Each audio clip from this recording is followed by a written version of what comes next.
Assalamualaikum warahmatullahi wabarakatuh. Perkenalkan, nama saya Lia Tahira Rusadi, NIM C1C020080 dari Prodi Akuntansi.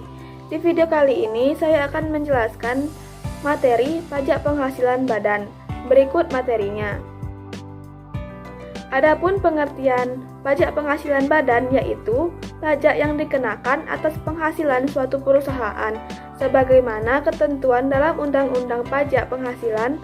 Penghasilan suatu badan atau perusahaan yang dimaksud adalah setiap penambahan kemampuan ekonomis yang diterima atau diperoleh oleh wajib pajak badan, baik dari dalam maupun luar negeri, dengan keperluan apapun termasuk misalnya menambah kekayaan konsumsi, investasi, dan lain sebagainya. Berikutnya ada subjek pajak penghasilan badan. Berdasarkan Undang-Undang Ketentuan Umum dan Tata Cara Perpajakan (UU KUP), yang termasuk dalam pengertian badan adalah sebagai berikut, yaitu perseroan terbatas atau PT, perseroan lainnya, badan usaha milik negara atau BUMN, badan usaha milik daerah atau BUMD, badan usaha milik desa atau BUMDes, firma, kongsi, koperasi, dana pensiun, persekutuan, perkumpulan, yayasan, organisasi masyarakat, organisasi sosial politik, organisasi lainnya dengan nama dan bentuk apapun, lembaga dan bentuk badan lainnya, kontrak investasi kolektif atau KIK, dan bentuk usaha tetap.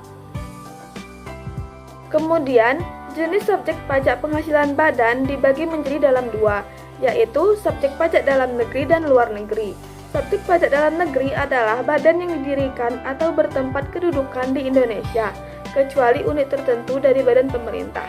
Lalu, subjek pajak luar negeri adalah badan yang tidak didirikan dan tidak bertempat kedudukan di Indonesia, yang menjalankan usaha atau melakukan kegiatan melalui bentuk usaha tetap di Indonesia, dan badan yang tidak didirikan dan tidak bertempat kedudukan di Indonesia, yang dapat menerima atau memperoleh penghasilan dari Indonesia, tidak dari menjalankan usaha tetap atau melakukan kegiatan yang didirikan tetap di Indonesia.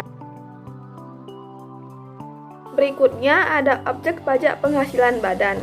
Objek pajak penghasilan badan adalah penghasilan yang diterima atau diperoleh badan. Bagi subjek badan dalam negeri yang menjadi objek pajak penghasilan adalah semua penghasilan baik dari dalam maupun luar negeri. Penghasilan yang sebagai objek pajak penghasilan badan sebagaimana tercantum dalam pasal 4 ayat 1 Undang-Undang PPH ini meliputi 1. Hadiah dari kegiatan dan penghargaan, 2. Laba usaha, 3. Keuntungan karena penjualan atau karena pengalihan harta, 4. Penerimaan kembali pembayaran pajak yang telah dibebankan sebagai biaya, 5. Bunga termasuk premium, diskonto, dan imbalan karena jaminan pengembalian utang, 6. Dividen, 7. Royalti atau imbalan atas penggunaan hak, 8. Sewa dan penghasilan lain sehubungan dengan penggunaan harta tertentu, 9. Keuntungan karena pembebasan utang kecuali sampai dengan jumlah tertentu, 10. Keuntungan karena selisih kurs mata uang asing, 11. Selisih lebih karena penilaian kembali aktiva tetap, dan seterusnya. Selanjutnya, norma perhitungan pajak penghasilan badan. Norma perhitungan penghasilan neto atau NPPN adalah norma yang dapat digunakan oleh wajib pajak dalam penghitungan penghasilan neto dalam 1 tahun pajak sebagai dasar penghitungan pajak penghasilan pasal 25 atau 29 terutang. Norma penghitungan ini bertujuan untuk menyederhanakan perhitungan untuk mencari penghasilan neto. Setelah mendapat besaran penghasilan neto, wajib pajak dapat menghitung besaran PPh terutang untuk kebutuhan pembayaran dan pelaporan pajaknya. Wajib pajak yang menghitung penghasilan netonya dengan menggunakan norma penghitungan penghasilan neto yaitu 1. Wajib menyelenggarakan pencatatan tentang peredaran brutonya sebagaimana dimaksud dalam undang-undang yang mengatur mengenai ketentuan umum dan tata cara perpajakan. Pencatatan tersebut dimaksudkan untuk memudahkan penerapan norma dalam menghitung penghasilan neto. 2. Memberitahukan kepada Direktorat Jenderal Pajak dalam jangka waktu 3 bulan pertama dalam pajak tahun yang berjalan, wajib pajak memperoleh penghasilan bruto tidak melebihi jumlah sesuai ketentuan. Berikutnya, pembukuan pajak penghasilan badan. Wajib pajak badan wajib menyelenggarakan pembukuan. Adapun syarat-syarat melakukan pembukuan yaitu: 1. Diselenggarakan dengan memperhatikan itikat baik dan mencerminkan keadaan atau kegiatan usaha yang disedarnya. 2. Diselenggarakan di Indonesia dengan menggunakan huruf Latin, angka Arab, satuan mata uang rupiah, dan disusun dalam bahasa Indonesia atau dalam bahasa asing yang diizinkan oleh Menteri Keuangan. 3. Diselenggarakan dengan prinsip taat asas dan dengan stelsel akrual atau stelsel kas. 4. Pembukuan dengan menggunakan bahasa asing dan mata uang selain rupiah dapat diselenggarakan oleh wajib pajak setelah mendapat izin Menteri Keuangan.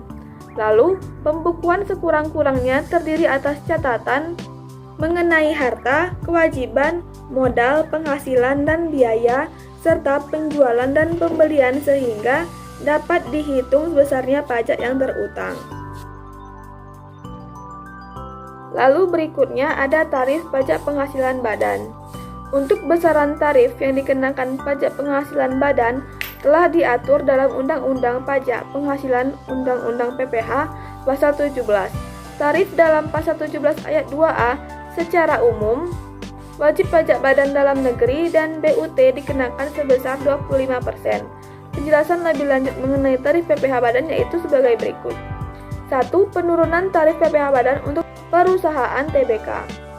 Berdasarkan tarif umum pajak penghasilan badan sebesar 25%, terdapat penurunan tarif dengan ketentuan khusus yang diatur PPh Pasal 17 ayat 2B yaitu bagi wajib pajak dalam negeri yang bentuknya perseroan terbuka dan memenuhi ketentuan maka mendapat penurunan tarif PPh sebesar 5% lebih rendah.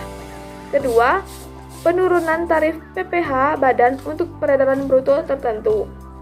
Penurunan tarif PPh wajib pajak badan dalam negeri selain diatur dalam Pasal 17 ayat 1B dan ayat 2A yang dikenakan atas penghasilan kena pajak dari peredaran bruto sampai dengan 4,8 miliar. Penghasilan kena pajak dari peredaran bruto sampai dengan 4,8 miliar dikenakan tarif sebesar 50% dikali 25%, sedangkan untuk kena pajak sisanya dikenakan sebesar 25%. Lalu yang ketiga, pajak penghasilan badan terutang yang berbentuk perseroan terbuka.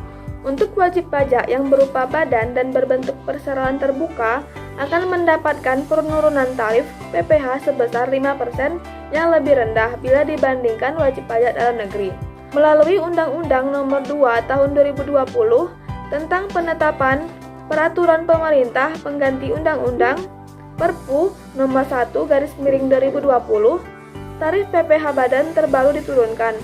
Tarif PPh badan terbaru sesuai dengan Pasal 2 PP Nomor 30/2020 yang sudah ditetapkan menjadi Undang-Undang Nomor 2 Tahun 2020 tersebut adalah tarif PPh badan terbaru wajib pajak badan dalam negeri dan berbentuk badan usaha tetap yaitu 22% berlaku pada 2020 dan 2021 dan 20% berlaku pada 2022.